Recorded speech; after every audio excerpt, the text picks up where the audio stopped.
What up? It's your boy Wall Street, back again. And today I want to talk about a player who has been dominant in the college hoops scene for the past couple of years now.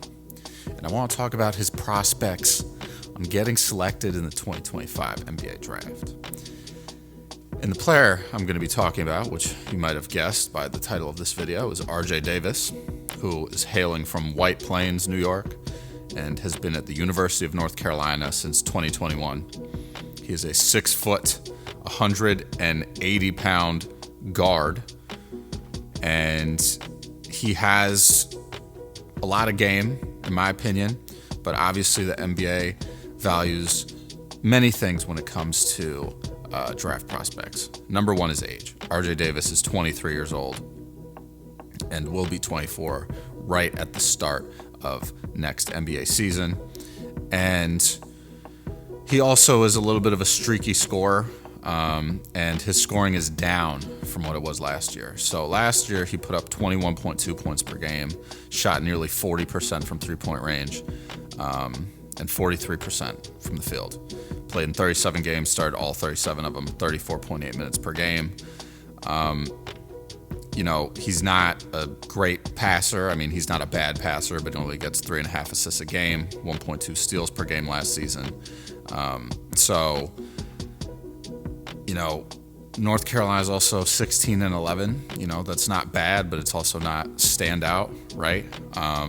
His assists are up this year from last year. That 3.5 number I gave you was for last year. He's at 3.9 assists per game this year, shooting 40.2% from the field this year. So, do I think he'll get drafted? No. Do I think that he can be a impactful player in the NBA for a team? Yes. I think the NBA and NBA front offices make mistakes all the time where they don't value players that are good in college.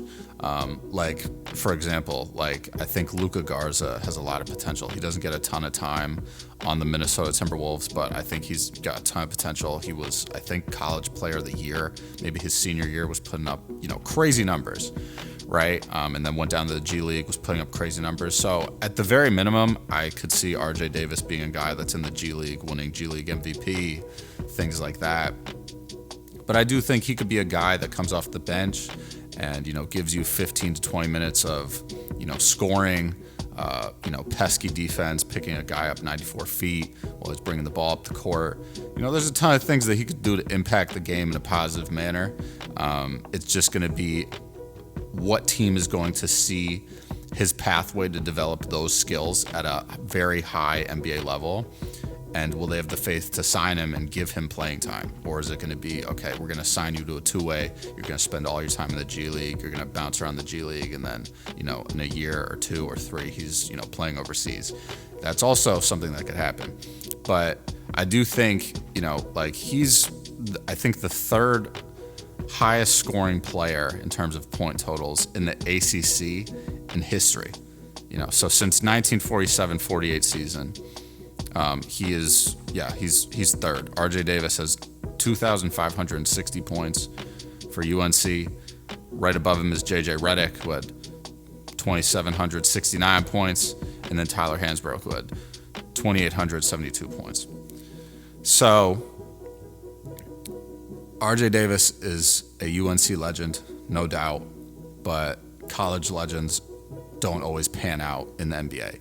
I think it requires a lot of dedication from those college legends, quote unquote, to develop a distinct NBA skill set and niche that will help them impact the game at a high level. Because, RJ Davis is not going to be the same player that he is in college on the NBA level. Like, a 6 foot guard really has to adjust and figure out what he can do. But can he be like a 3-and-D Patrick Beverly type of guy? Absolutely, right?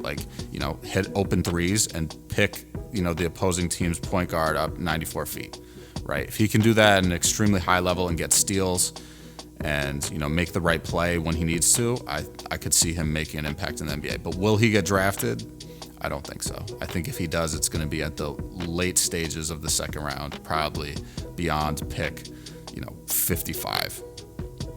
So I think there's a pick that's getting forfeited this year too by the Knicks for like some tampering stuff that goes back like I don't know when, or a trade discussion or whatever. This has happened like 4 years in a row now where the NBA has like forfeited picks in the second round, which kind of sucks for players because it's like there should be 60 picks, but now there's only 58 or 59 in a given year because of, you know, violations and this and that, whatever. But you know, RJ Davis might find himself getting picked in the 50s, you know, in the NBA draft, but I don't see it happening.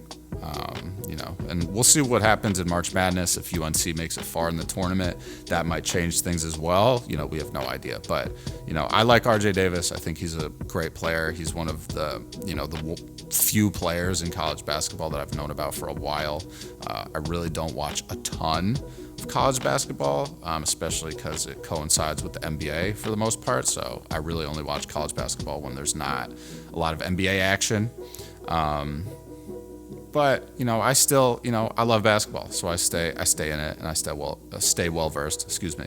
You know, but RJ Davis has definitely been a staple for a long time, and, you know, I respect that. It's just, will it translate to the next level? But I want to know what you guys think, especially if you're a UNC fan or you watch a lot of ACC basketball. Let me know if you think RJ Davis can make an impact in the NBA. Let me know if you think he's going to get drafted in the 2025 NBA draft. I want to know your thoughts. So please leave some comments down below. As always, if you enjoyed the video, please give me a like. I'd greatly appreciate it. If you're not already subscribed, go ahead and hit that subscribe button.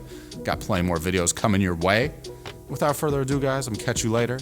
Stay safe. Enjoy the rest of your day, afternoon, evening, morning, what have you. I don't care. Enjoy that. Enjoy that. But as always, guys, handle business, stand on business.